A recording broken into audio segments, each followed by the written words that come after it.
No, it speaks wonders when you can say that how the actual showcase has impacted you, and from so long ago, 10 years ago, you played in the showcase twice, and you gotten some looks and gotten some opportunities. Right now, what kind of impact is the showcase having on your program? A huge impact, in my honest opinion. My players look forward to playing the showcase ever since the season ended. In fact, this is the only other time that you have structured basketball after high school season is done. And they've been looking forward to it because I've had players in the past, Calvin Anderson, Latrell Poitier, Cameron Monroe, that all benefited from the same showcase, and they all are junior college players right now in the U.S. So the high school players, not just at Sunland, but throughout the Commonwealth, in particular Grand Bahama, they all look forward to the showcase. And Coach Darrell Sears had to turn down kids because so many kids want to be a part of this showcase. So this is, again, a great opportunity for high school players to showcase their talents on a large platform as this. What has been your feedback from coaches at this showcase, from some of the international college high school coaches? What has been your feedback from those coaches at this showcase this year?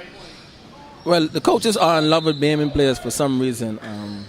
They always talk about our athleticism, our speed, our basketball IQ, and just the knack of a good motor as it pertains to basketball. And I've been communicating with a lot of coaches, having conversations, and they enjoy these Bahamian players. So I think in years to come, the showcase is definitely going to evolve and be even better and bigger.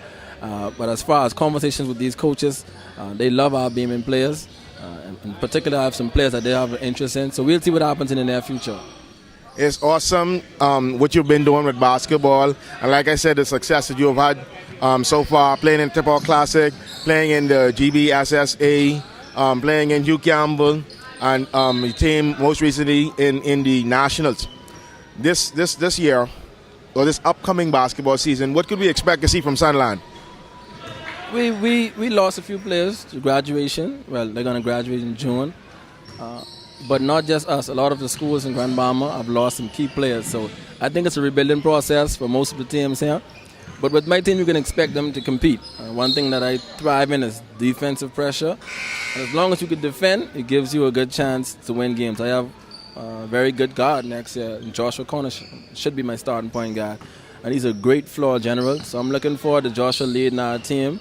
And you can expect for us to be up in the runnings for the championship again, because that's the end goal. We play to win, and that's the standard that we've set at Sunland now. We play to win, and I think that we have the manpower and we have good coaching skills. So this is something that we can look forward to at Sunland, competing for another championship. Man, that's always good to hear, because if at least anything you want to be able to compete, you want to be able to be in the runnings for that goal. And to be honest with you, Joshua Cornish, he's a small guy, but he's strong. He's powerful, and he can shoot. What I'd like to see him do is pick up his defense. Yeah. But I do like what I see now, and I don't think he's far off from being. And he's going to be a junior, and he's going to be a junior. Just a junior, like you said. You hit it on the head with the defense.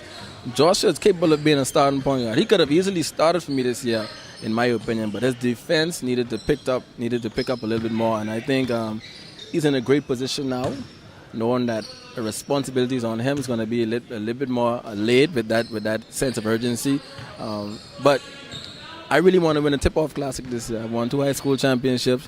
I went to the Hugh Campbell Championship when my team went, but the goal is to win a Tip-Off Classic in October. So we have a summer camp this summer, and we plan on starting our season early so that we can be well-rounded, so that when the Tip-Off Classic begins, that's the goal for us. A lot of guys, 1 or 2 guys is going to stay back to try and compete for the Tip-Off Classic. So we look forward to a very, very good year. I have some very young players that played under 17. It's going to step up this year. So again, we're going to compete this year, and we won 2 high school consecutive championships. So we have to keep that kind of going. Yeah, you gotta want to keep the winning tradition going. Speaking again on Cornish, he is a junior national prospect. They're looking at him very strong to be a part of that program.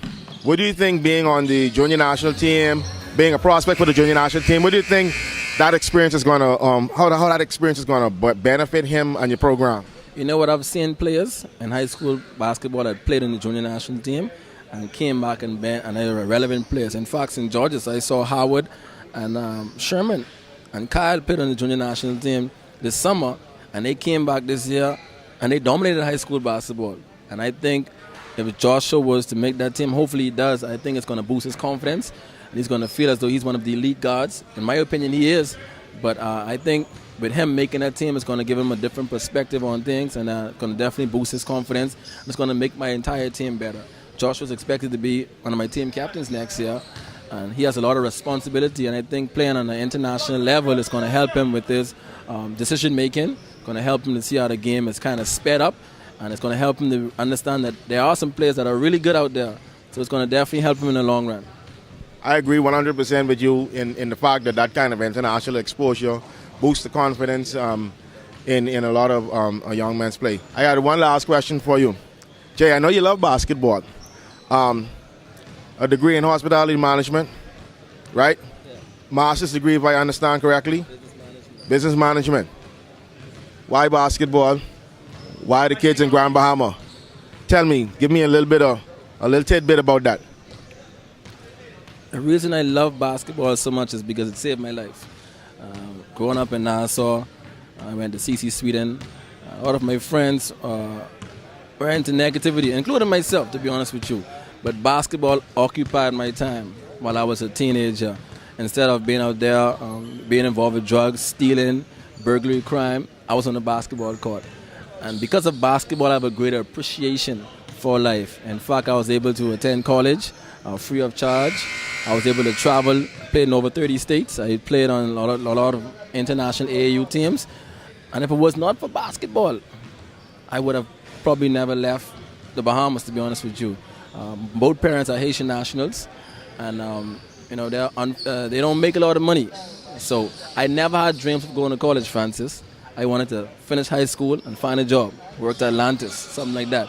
But because of the gift of basketball, it allowed me to travel many places, meet NBA players, meet celebrities, travel in the nicest hotels, great experiences. And that's why I appreciate the game so much. And that's why I want to help other kids to have that same experience that I've had.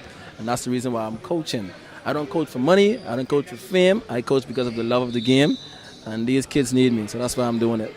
Man, Jay, you got me ready to cry right now. That was an awesome testimony, to be exact. That ain't just a statement. That's a real testimony.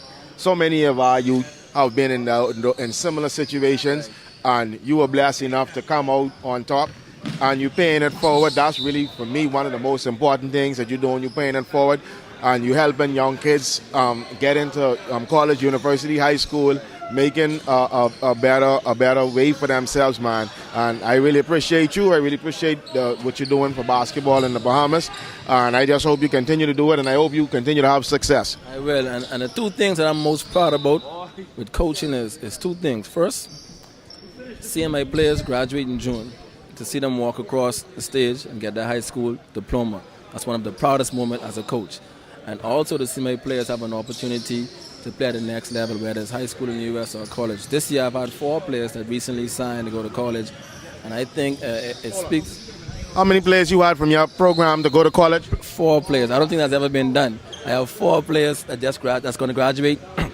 3 of them going to Eastern Wyoming College, and then another kid, Khalil Solomon, who was a high school player of the year, is going to Eastern Florida State College. They all are community colleges, junior colleges.